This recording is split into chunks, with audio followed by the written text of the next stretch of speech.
Paano kung sabihin ko sa'yo na ang bawat iniisip mo, bawat kilos, at bawat emosyon ay may epekto sa mundong hindi mo nakikita?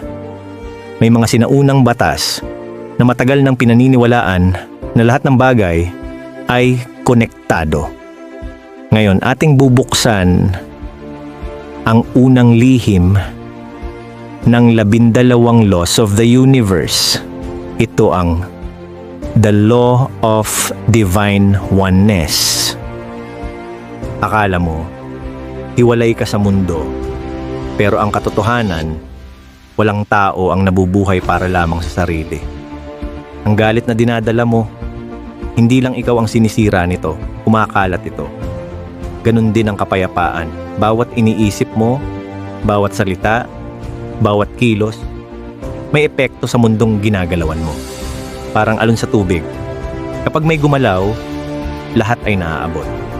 Maraming tao ang naniniwala na ang kanilang ginagawa ay walang kinalaman sa iba. Pero mali sila. Kapag nanakit ka, unti-unti mo ring sinisira ang sarili mo.